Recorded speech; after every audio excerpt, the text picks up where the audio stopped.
They were the heroes from the future, teenagers protecting the universe from those that would sow the seeds of chaos. Each had unique powers and abilities, and though they often had their differences, they came together to save the day as the Legion of Superheroes.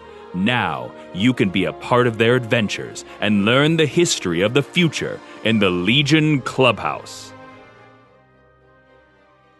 This week in the Legion Clubhouse, we not only get a new clubhouse, but we also get to meet some recurring villains. Bad guys. Adventure Comics number 367, No Escape from the Circle of Death. Published April 1968. Written by Jim Shooter with art by Kurt Swan from Shooter Layout. A secret cabal strikes at the Legion from the darkest corners of the galaxy, and Karate Kid is directly in their sights. Adventure Comics 367 opens with a very different kind of intro. I mean, the roll call is here, where we know that Brainiac 5, Cosmic Boy, Duo Damsel, Karate Kid, Lightning Lad, Phantom Girl, Sun Boy, and Superboy are all going to make an appearance. But it's also first-person narration by Brainiac, because you see a villain, oh, the Legion is defeated, and Brainiac's like, that guy's wrong. I'm trying to figure out how this, 12th level intelligence thing works when he can say something like that with a straight face. There's a couple of problems. I like this, as you say, first-person narration of Brainiac 5 talking to breaking the fourth wall to explain to us. Yeah, to the audience of what's going on. But then they don't carry through with that through the rest of the episode or through the rest of the issue. And that's kind of what's really needed here to make that opening panel work. I don't know. I mean, it's 1968, so the splash panels are kind of a beastie unto themselves. I like the first-person narration. I just find it really weird. And it's not a technique that you see a lot. But, I mean, you see a lot of splash pages that are not representational, even at this point, that aren't representational of the story, or that are, the same as the cover, which is likewise not representational of the story. Now, just to show you how far advanced society will be 1,000 years from now, or now less than 1,000 years from now. Right. The new Legion Clubhouse is currently under construction, which means this issue, literally, they say, takes place a week after the previous issue. So in 1 week, they get construction permits.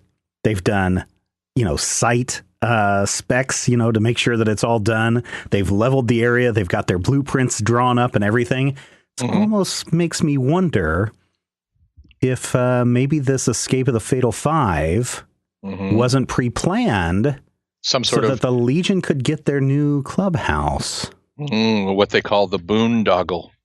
I'm going to go with no, because one, that's kind of scary and terrible.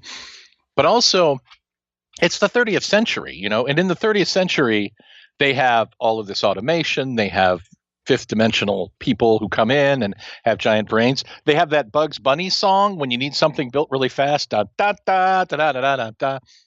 They have all of that working together. We do get kind of a quick tour of what's going to be in the Legion Clubhouse, including a very impressive war room. Yeah, why do the Legion of Superheroes need that armory? I mean, it's huge. Well, in case in case the Fatal Five ever attack again, they need weapons. They need to arm themselves. They need to prepare. Oh, wait a minute. What am I thinking? We are right in the middle of the Korean War. We are Vietnam right War in the 68. Yeah. We are right in the middle of the big buildup of arms. We are continually escalating our military to make them bigger and better and more. And this just seems to be a reflection of that. Wait, are we talking about 50 years ago, 1,000 years in the future, or are we talking about right now? Well, that's the weird thing about some of the things that we're going to see in the next couple of episodes of the Legion Clubhouse is that there are some really weird, striking parallels to things that are going on right now in our own current continuity, if we want to call it that. Right. That's just a little bit too weird. And maybe a little bit too on the nose. Yeah. Yeah. So we get a look at the Legion Clubhouse, including this new ejector seat thing. I love the ejector seats. The new table, the conference table around which the Legionnaires sit, has ejector seats that will launch you right out of an opening in the ceiling.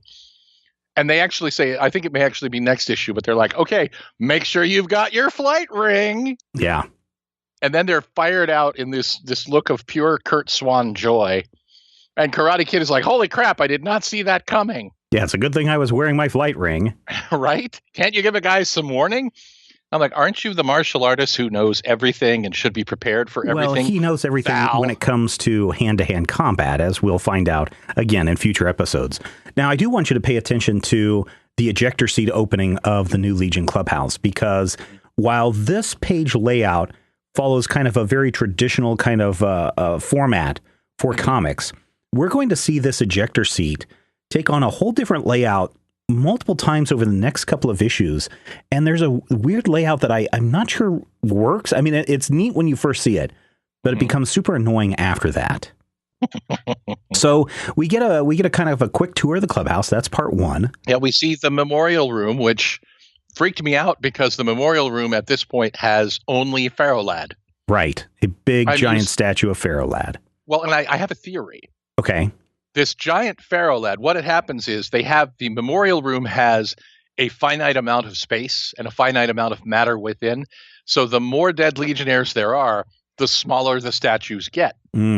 So when you have one dead legionnaire, he's 50 feet tall, but we get down the road a ways and there's 20 dead legionnaires. They're all life size because they just have that much legionnaire mineral to make the legionnaire statues in the memorial room.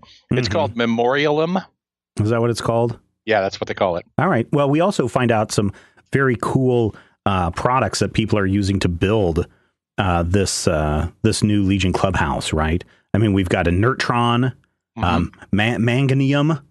Now, isn't Joe Manganium the one who plays Deathstroke in the DCEU? I don't know, but I know that the way it's hyphenated in this issue, it doesn't look like Manganium. It looks like Mangina. It looks, I have read that and I thought at first they had misspelled manganese. Yeah. That would be bad to build something out of manganese, right? Right. You throw some water on it and suddenly it spontaneously combusts. Manganium. No, that's magnesium. Sorry. Right. Magnesium. That's even better. Because magnesium actually looks like manganium and it just burns until it burns and it's done. Yeah.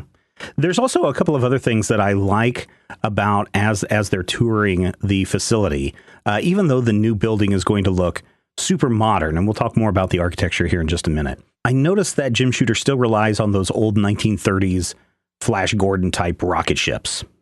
Yeah, and frap guns. The arsenal is full of Flash Gordon frap guns and ray blasters, but yeah, I do like the new cruisers that we see, the big red cruisers that we meet in this issue. Yeah, they look like, does it say where they're from? Because that's the other thing that's kind of interesting about this New Legion headquarters is the United Planets have gotten together and they said, we are going to pool all our resources and our money, and we're going to build this Legion headquarters, which means that this is a government-funded military organization.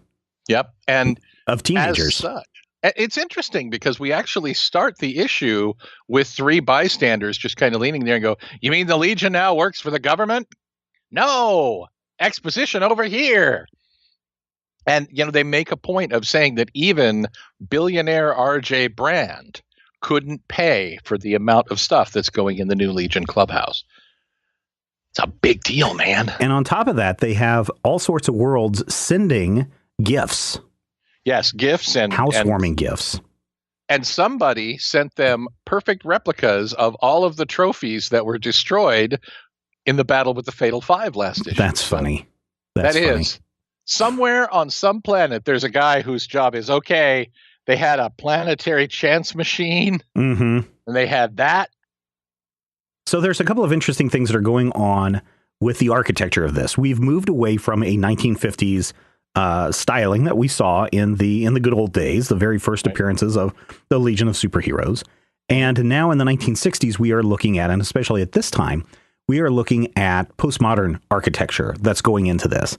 And there's definitely a reflection of that in the New Legion Clubhouse. We do, there's some things just for kind of comparison. The geodesic dome is introduced in 1967 by Buckminster Fuller. The National Gallery in Berlin is completed in 1968.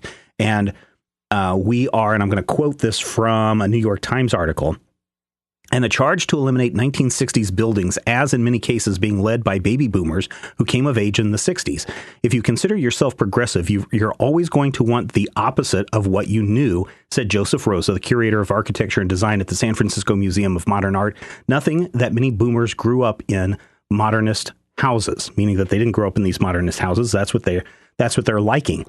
And I think with Shooter coming on board, we're also seeing that, right? I mean, Karate Kid, for example, is like a front and center character right now. This is Jim Shooter's creation.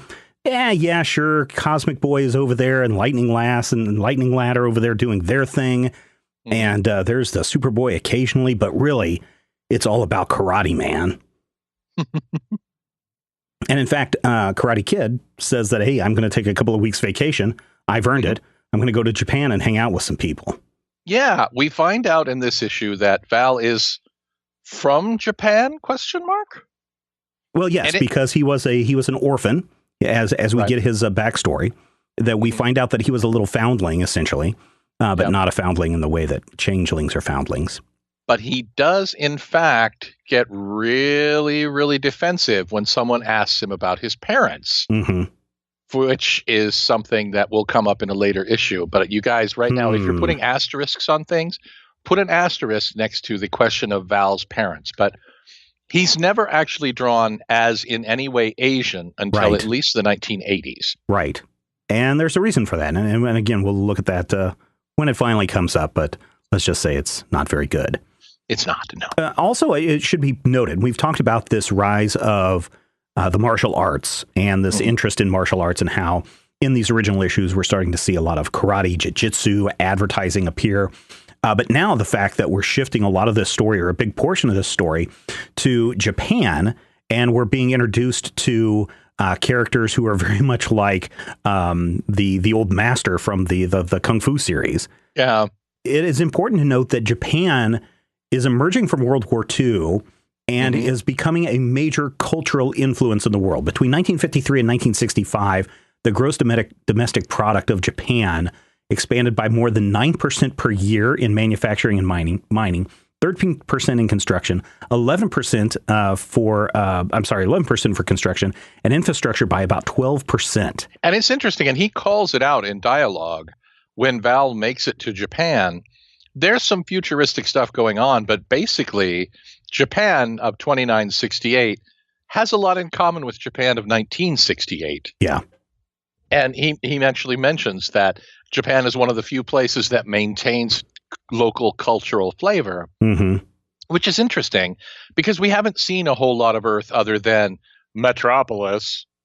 We've seen, Smallville. We've seen the fact that Metropolis is basically the East Coast. It's a mega city. And what's interesting, too, is when you say the term mega city, the first use of the term mega city was in 1904. And it was really talking about any city that was larger than, I want to say, 80,000 as far as the population in 1904. And of course, they were talking about like New York, Los Angeles, London, those kinds of sites and places. So it's interesting because I was like, oh, yeah, megacity. We've talked about this before. We've talked about the fact that this future city where the Legion is housed is definitely something that has encompassed all of the East Coast. And we've talked about Megacity 1 over there in 20 AD. And so I went looking for the first use of it, and it looks like it appeared in 1904. That's cool, which also means I live in a megacity. Yes, by the old 1904 times. That, of course, has been changed. And I didn't look to see what the current modern standard or definition was for megacity size population. But certainly Los Angeles is still considered a megacity just because of its vast sprawl and as much as it encompasses. But before Karate Kid can get into too much of a reunion with his old sensei or his old, I guess, adopted father. Yeah, he calls it master, but I mean, the sensei is actually his given name in the comic. Oh, really? Okay. Yeah. Okay. All right. They're trying. I mean, it's like those first issues of Black Lightning. You have to give them credit for going there, even if when they got there, it was kind of embarrassing. Yeah. Well, before he can reacquaint himself with Sensei, G.I. Joe, the Cobra attacks. And I make fun of that only because when we look at the first appearance of the Dark Circle, especially on that splash page, they're all wearing kind of like these hoods, these like cloths draped over their heads. They're not really ski masks. Right. And they're not really like military commando things.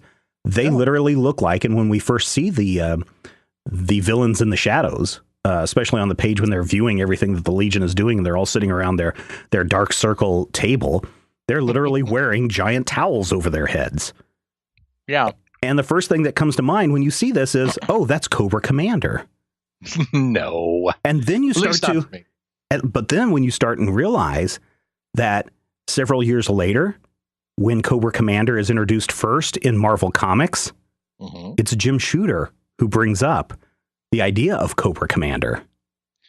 That is true. When G.I. Joe debuted in 1982, and at the time, they didn't have any particular enemies. And so Marvel and Shooter, and I believe the writer, whose name escapes me. Larry Hama was also involved in this, they came up with Cobra based on Marvel's Hydra, which actually at this point in time, 1968, would be a big deal in the Nick Fury strip. Yes. So I don't know if the Dark Circle actually takes some cues from Hydra or not, but it's interesting to see that. Well, it's interesting because, number one, we never really see any of these guys die. Right. You know, conversely, we also never see any parachutes opening. But at the very end of the story, when they are being whisked away from Earth, they're all teleported back to their state of origin. They're just not transported out into space where they die a horrible suffocation death. Right. But every time I started to look at these guys, I'm like, oh, that guy's Cobra Commander. And all of these guys are these masked guys with helmets on. They are troopers. They are troopers. They are people that are disposable. These can be great recurring villains. And in fact, we will see the Dark Circle pop up again and again. And fascinatingly, if that's actually a word, and I'm not sure that it is, down the line, the Dark Circle is actually revealed to be, and I'm going to tell you now, a mystical coven. What? And all those guys around the circle are clones. Oh, clones, huh? Yeah. So the Dark Circle is a little bit more Cobra than you even thought, because those faceless guys are literally faceless. They're clones. Yeah. So there you go, ladies and gentlemen. Here you go. The origin of the G.I. Joe comics over at Marvel, right here in the pages of the Legion Clubhouse. Sort of. But the other thing that's really amazing is because these guys are being constantly spied upon, they know how to counteract every person's powers. So they have a heavy plate that will create the same kind of gravitational forces that Krypton once had. They can depower everybody's stuff. I mean, if Lightning Lad shows up and starts shooting at them, they quickly whip out their insulating shields. Dual Damsel is taken down a couple of pegs. And pretty soon, the only Legionnaire left is one Brainiac 5. Brainiac 5, the smartest of all the Legionnaires, the man in the purple coveralls, who hasn't been painted blue for a good 10 issues. Oh, no, I'm sorry. There's actually a misprint in this issue. Is there? Oh, yes. Darn it. At the very beginning, when this is kind of the neat thing, there's a lot of foreshadowing in this issue, in that they are all showing up to the clubhouse, and Superboy shows up with all these packages. And the first page that Superboy shows up flying in with this giant crate of packages is where the color misprint is. Oh, no. But they're opening them, they're up, and they're like, oh, here are these giant diamonds that power our facility for 1,000,000 years, and here are these crazy weapons, and here's this strange thing. I don't know what this is. It's written in some weird language. And I'm like, oh my gosh, I hope they're not trying to make this Japanese because, Karate Kid's about to head to Japan. Thankfully, no. It's a little weirder than that. But there is this little glimpse of something in this box. And Brainiac is like, look, if I'm going to defeat these guys, because we've seen Karate Kid in Japan, like hacking these machines in half and taking down 500, of the Cobra soldiers in an instant. And proving without a shadow of a doubt that if he is not Jim Shooter's favorite, he's definitely one of them. Because Superboy gets nerfed in this issue. Karate Kid is everywhere. He fights down armies of people, leaps down to the ground and takes out guys in tanks. He shatters the ground with his terrible blows and knocks people over. I mean, it is a tour de force for Karate Kid. We also reveal in this issue, and this is something that may be a little subtle, and it may be just one of those, maybe you're reading too much into this. Karate Kid is left-handed. Now, Stephen, you may be asking yourself, Stephen, how would you know that Karate Kid is left-handed? Well, we have one panel that reveals the Apple Watch that Karate Kid decides that he wants to wear. And obviously, this is not just an Apple Watch. The two-way wrist communicator that Dick Tracy used in the 1930s was there. But today we do have an Apple Watch that will do all the functionalities that we see in this panel, including some FaceTime actions and some communication abilities. But the interesting thing about this panel is Karate Kid is wearing it on his right arm. Man.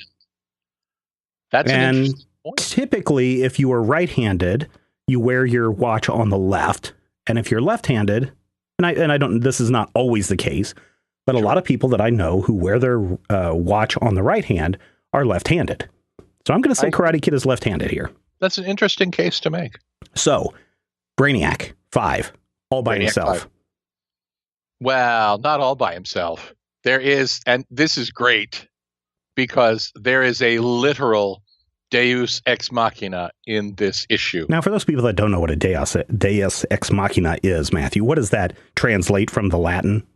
Literally means God in the machine. Or God from the machine, yes, because in the old plays, they would literally have a machine that would lower the gods down or have them appear on the stage in some way, and the gods would come in and save the day when our heroes were at their lowest point, which is what the Legionnaires are doing right now. Until Brainiac says, man, I wish Karate Kid were here.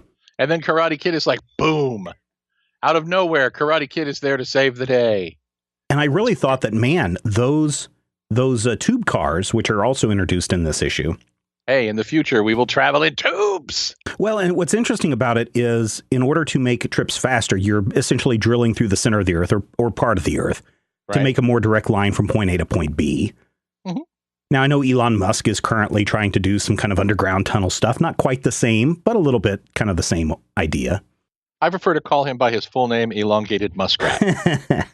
The interesting thing, though, is if you've watched that horrible Total Recall remake movie that came out in 2012, that's how they get from one end of the Earth to the other, is they actually travel through the center of the Earth because it's faster. So I thought, wow, the scientists this guy working on the tube technology. Yeah, I thought, wow, this guy got onto his tube really quick and is just busting in and just once again showing all the fans why Jim Shooter loves Karate Kid. But no, that's not the case. There's actually a machine in a box that we kind of saw a little glimpse of earlier in the issue that Brainiac 5 discovers. And this is another big first. So not only do we get the Dark Circle appearing here, the new Legion Clubhouse appearing here, we also get the introduction of the Miracle Machine. And oh my God, if you follow Legion history, the Miracle Machine is one of those big things that isn't a huge thing because it's like sewn into the fabric of the Legion for so many years after this. I was actually shocked when I read this issue to realize this is literally its first appearance. This is where it comes from because it's just always been there for me. The Miracle Machine is exactly what you think it is. Whatever you wish for happens. If you wish for everyone on the planet to be dead, everyone on the planet would be dead. Yes. If you wish that Karate Kid was here to help you, Karate Kid would be there to help you. If you suddenly wished that all of the Dark Circle would be expelled off the Earth and back to their point of origin, that would happen. And they would do it safely. And this is a very dangerous machine. So dangerous, in fact, that the observer, whatever his name is, the controller, suddenly appears, and he's very much the Watcher. He suddenly appears and says, wait, and this is the panel that I want to reference. This circle, two circles within a square. This is a layout that we will see 5 times before the next 2 issues are over. Yeah, I think that's a Shooter thing because we're still at the point where Jim is doing layouts for Swan or whoever is doing the regular art. I kind of hate it, but it's brilliant it's brilliant in the fact that you're trying to show a vertical shot, but you can't free up the real estate to do vertical and have wasted space. Right. So you do it in this way where you've got a circle and then you've got this big square that, these 2 circles on every corner. And then you've got the circle, you've got your main exposition going on in the middle, and then you've got your circle that kind of closes it out. I like it, but it's interesting, but man, it is like a signature shooter layout, in my opinion, for the next couple of issues. And I haven't read too far in advance. I'm about 4 issues ahead of where we're at right now, 4 or 5. And I just see this popping up again and again and again. So I don't know if this is something that sticks around for more than 12 issues, but it's certainly becoming a signature layout for the next couple of episodes of the Legion Clubhouse. What it reminds me of more than anything is the Dutch angle as used in the Batman television series, where there's no reason for it, but they keep doing it. And you switch back and forth, and it's like from different cameras, you'll have an angle to the left and an angle to the right and an angle to the left. And after a while, you stop noticing it. But when it first shows up, you're like, ooh, this is weird and this is interesting. But what does it mean? And it turns out it doesn't mean anything. They just don't want to lock off their cameras parallel to the ground, I guess. But yeah, I don't know. Yeah. I really love this first appearance with the giant controller. And remember, we have met the controllers before. Yeah. Do you remember what? I don't remember what issue it is. Apparently, we met them when Superboy was being controlled and the Ghost of Pharaoh lad was messing around with the ring. But I don't remember the controller specifically. Do I? Maybe I do. Adventure 357, the Ghost of Pharaoh lad, is the issue where we get to the point and the actual upshot of the whole thing is that there's a controller. Basically, he was trying to take over the Legion and take over the universe, and he was trying to manipulate Superboy by falsifying the ghost. So he was actually the one. He was Old Man Wiggins in the old abandoned amusement park. The old abandoned amusement park? Did you say old abandoned twice?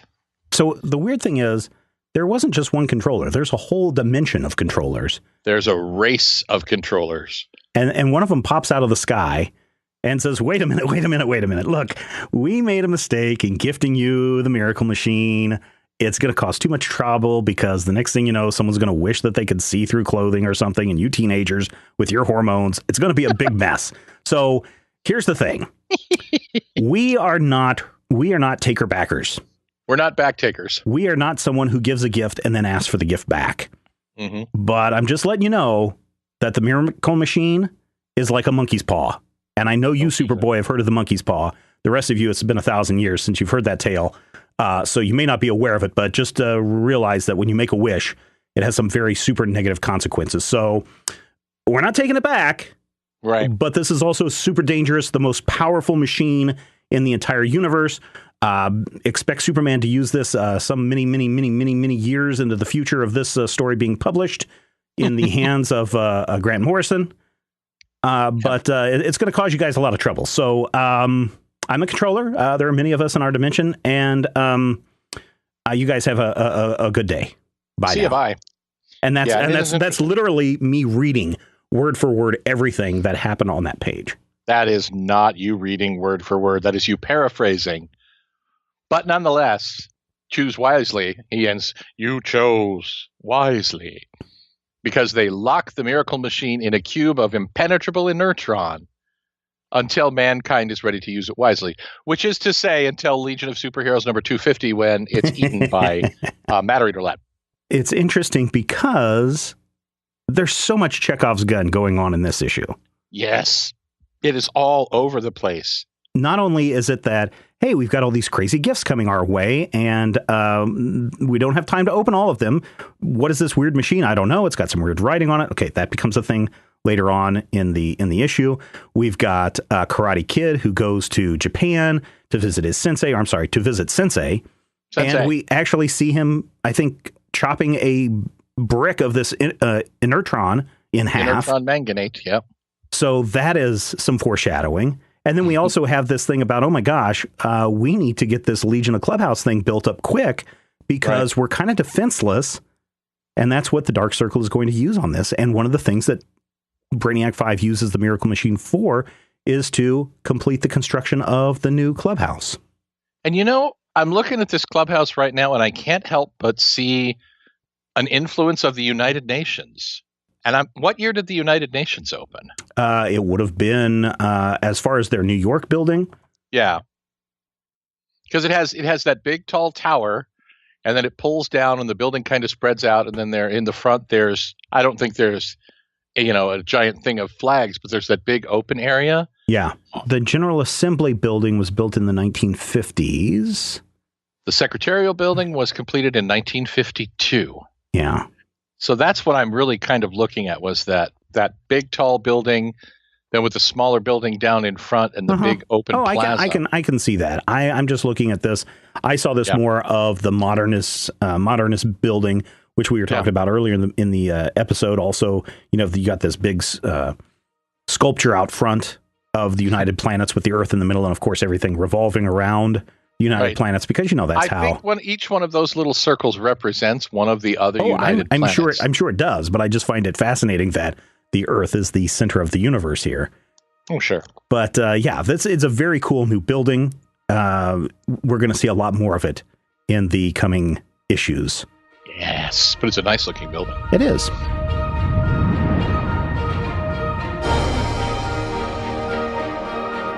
If you enjoy the show, we would appreciate your support. You can find out more and become a Legion Clubhouse member at patreon.com/Major Spoilers. Adventure Comics number 368, The Mutiny of the Superheroines, published May 1968.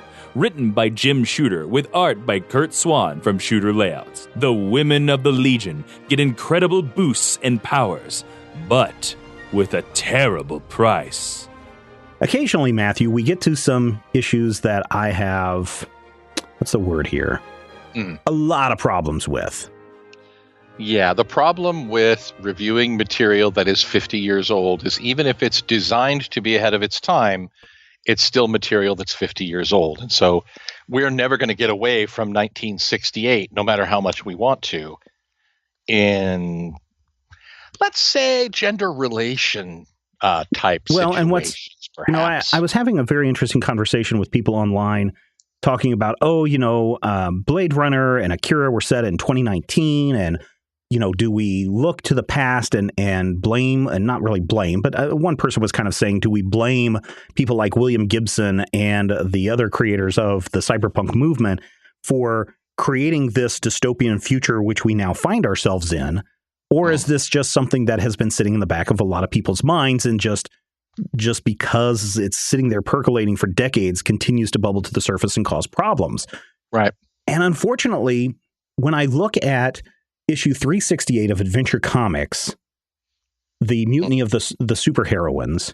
Yeah. I want to say that this is an issue that came out and was percolating in the back of these kids' minds for decades. And this is why we have so much of the Gator issues of today. Because yes, we do have the little rascals with the He-Man Woman Haters Club. And yes, that's cute and funny because, boys and girls just don't get along. And of course, we have Popeye, who's always like, women's ain't nothing but trouble. And we have, these no girls allowed kind of things. Mm-hmm. And this is one of those issues that just says, oh, no, we can never allow women to have power because they will use that to, take down men and make us their slaves, and we cannot allow that to happen. And look what happens when you give a woman any ounce of power. It's going to go to their heads, and it's going to be super corrupting. And I don't know if that is what Shooter really intended, because we have seen prior to, and even including in this issue in the letters columns, a very good even spread of boys and girls who are reading these issues and are writing into DC Comics and saying how much they enjoy these adventures. And it's almost like DC is like, oh man, this is great because we have both boy heroes and girl heroes in these comics. And so we're really hitting that Venn diagram of boy and girl readers. And then we have, this is what, the third or fourth issue now, where it's like, oh man, girls, ugh, gross. Am I right, guys? We should keep them out of our clubhouse, or we should put them in our place. And it just feels like this is a secret origin of some men's rights activist origin story right here. It's hard to write a story that seems to be about condemning sexism, which is what 368 is, although in a very roundabout way. And it's doing it in a turnabout sort of situation where, what if the girls were in charge? But it's hard to condemn sexism without kind of leaning into that sexism. And I feel like doing what they've done here with that reverse and having the superheroine's mutiny, which we'll get to in a moment, I feel like they've kind of leaned into it even harder, which means this is sexism, I think, beyond what we'd see in a standard 1967 comic, because they're trying to tell a story that, okay, this is the future. It's like that episode of Star Trek where we have to talk about race relations. So let's make the aliens literally half black and half white and hope that the metaphor isn't too blunt. And it's a good episode, but the metaphor was too blunt. And I think the same is true here. It's a very blunt metaphor. Well, and I think maybe it's the bluntness that sticks around to where people who don't get the subtlety of what's going on let that sink into their mind, because we do have a new race of people who are coming to the United Planets. The ambassador ship crashes. They go to the rescue site, and this woman emerges who's super strong, and she's like, "You're in charge? A male? You mean Earth still has a primitive patriarchal society ruled by men? On my world, which your robot space probes contacted only a month ago, a superior matriarchal system exists. They're women. Women are the strongest, dominant sex." Yeah, that's rough. And especially, and again, we're talking maybe a year or two in terms of actual releases, but you and I have just read one not too long ago where one of the characters is literally called a proto-feminazi. Yeah, I mean, this is similar to a couple of stories we've seen before, but the one that pops up for me is Adventure 326, which actually was a little bit further back than I had thought. Revolt of the Girl Legionnaires. Yes. Which, has a very similar thing. And of course, it has that terrifying Jim Mooney laughing triplicate girl that has embedded itself into all of our brains forever. Yeah. So we do discover what Thora is doing. She is building little replicas of all of the girl Legionnaires, and she's using her wrist communicator. She's also left-handed, by the way, to, I don't know, irradiate these statues. Essentially, she created voodoo dolls. Yeah, and by using those voodoo dolls, she can actually imbue more power into the female Legionnaires to where they become more powerful than even before. So rather than being a pair of girls when she splits, Triplicate Girl becomes a literal army. Shrinking Violet can now grow as well as shrink. Light Lass has complete control over gravity, time, space, and dimension because, well, she's Light Lass. And by the way, the cover of Adventure Comics 368 is the best that Light Lass has ever or possibly will ever look. You think? With that throwing angry face? Yes, Light Lass has never looked that good. And all of the later stories where she looks good are actually when she's someone else. She has like 6 different aliases because she's Gossamer for a while. She goes back and forth from Lightning Lass. She's Spark for a while. Right. So this specifically is the best Light Lass will ever look. So Thora is starting to implant ideas into their heads like, oh man, those boys are nothing but goofs. They're always screw ups. You girls are always going in and having to save their bacon. Wouldn't it be better if you guys were just like in charge? And so these ideas start floating around, and it's very interesting to see removing the voodoo side of it, right? Removing the fact that I'm mind controlling these people. Right.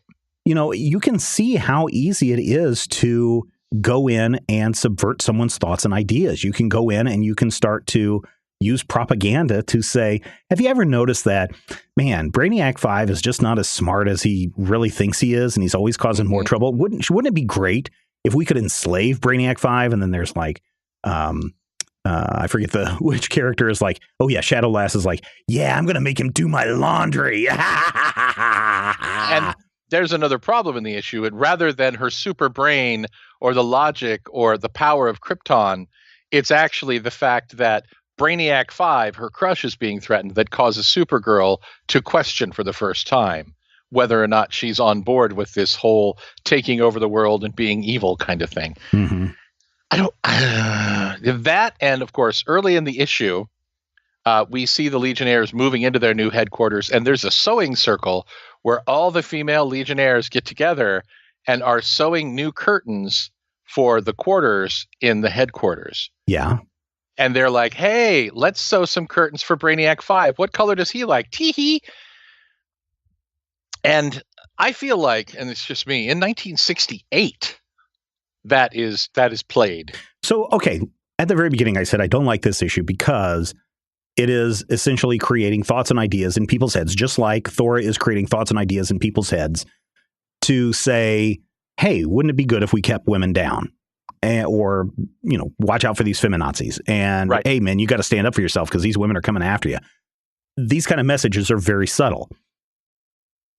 If Jim Shooter is truly trying to show his genius and create a smash you over the head, message, don't you want to show the girls in this kind of put down situation where it's like, oh yeah, they are dressmakers. This is what their normal routine is, guys. So that when they start to become overpowered and they start to take over, it makes them even worse. I can see that. And I mean, there are 9 female Legionnaires, and you have that moment where there are a lot of them, and you realize you don't see all 9 female Legionnaires together, but it just doesn't feel realistic to me. I mean, we're talking about people like Projectra, who has always been like, hello, I am the Queen of Orando, and you will listen to me, blah, blah, blah. And of course, Dream Girl, who has powers as necessary as the plot demands. And of course, Supergirl. I get it. And I feel like that's probably what they did. They were probably trying to show what it was the girls were, quote unquote, revolting against. But I just think they just do it in a very bad way. And I know some people are like, oh, come on, Stephen, quit. What is it calling? Signaling or whatever that people accuse you of doing. I'm not even going to tell you what it is.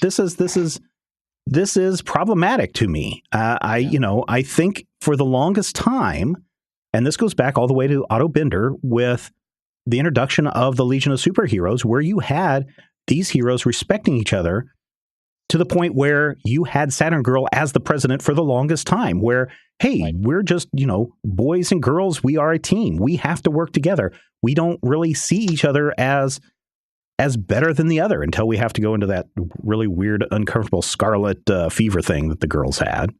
Right. And then we have the revolt. And it just seems like since that, I just really feel like as I'm seeing this, I'm seeing the fall of women readers in comics. I'm really starting to see a thing like, no, girls, we don't want you in this comic book club. There's definitely a change. And I feel like a lot of the things that we were reading into those early issues were unintentional.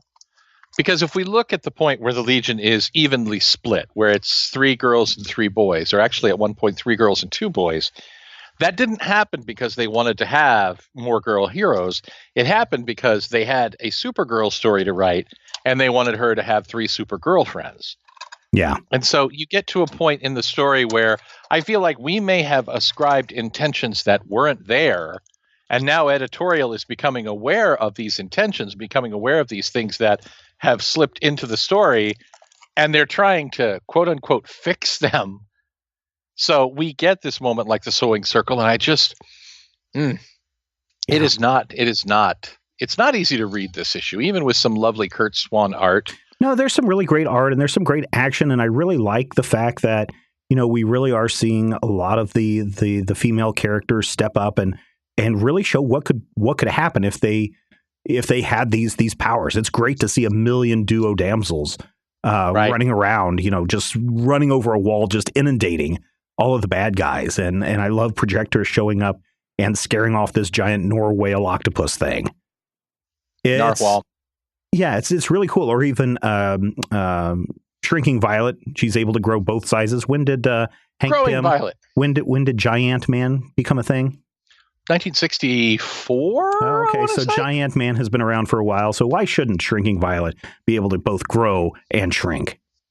Well, we'll find out in the Legion reboot circa 1996 that it's a very bad idea. Yeah. So I don't know.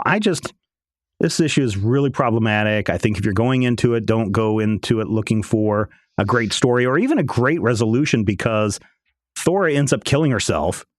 She's like, oh, my feminist planet will not accept me if I come back defeated. I have bitten this cyanide capsule hidden in my tooth. Right. I die now. Wasn't it nice of her to wrap the plot up real clean like that? Okay, so here's the one good thing that comes out of this issue. And I think you probably have some other thoughts and ideas on this issue. I have a couple things.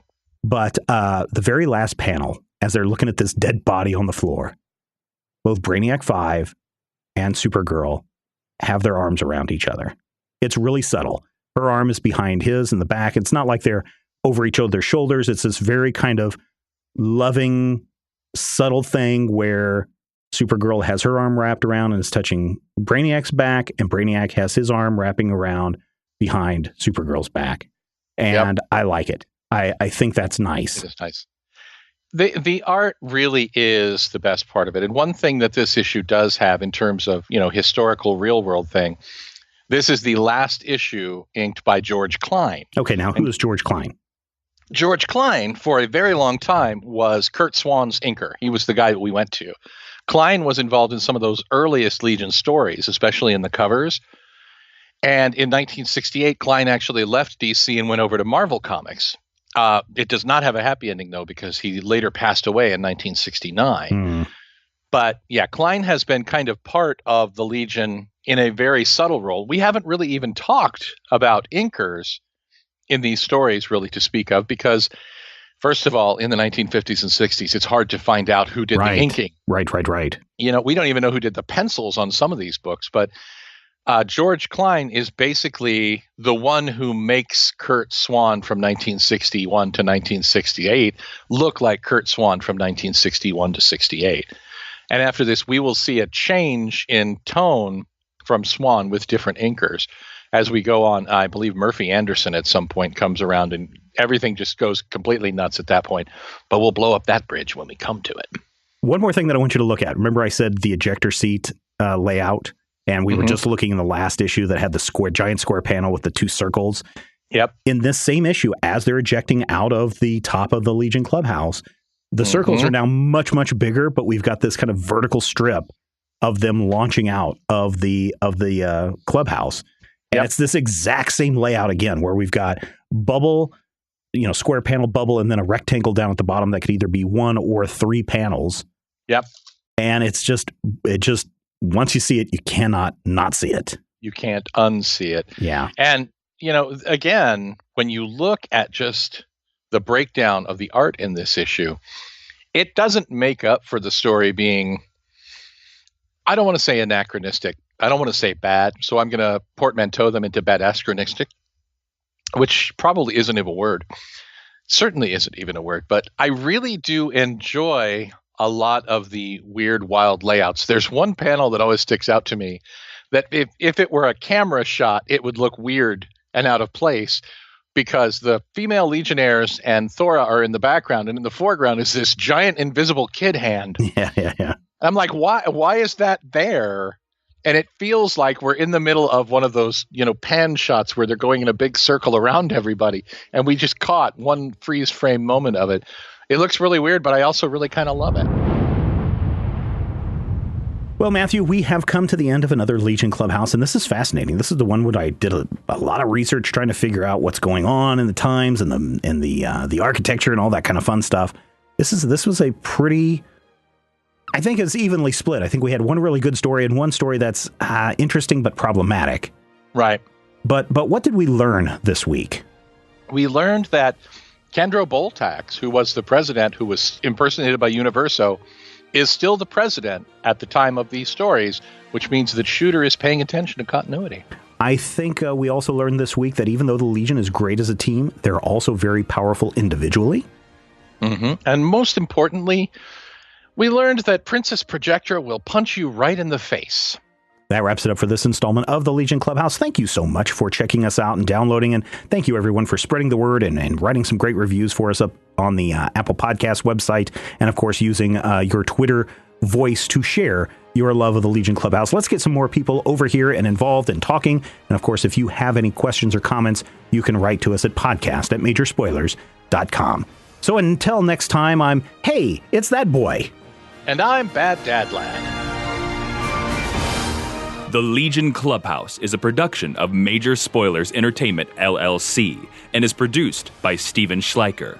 Your hosts were Matthew Peterson and Steven Schleicher. You can follow Matthew at Mighty King Cobra and Steven at Major Spoilers. You can follow this podcast on Twitter at Legion Clubhouse. If you have questions or comments, send them to podcast@majorspoilers.com. I'm Jason Inman. Until next time, eat it, Grandpa.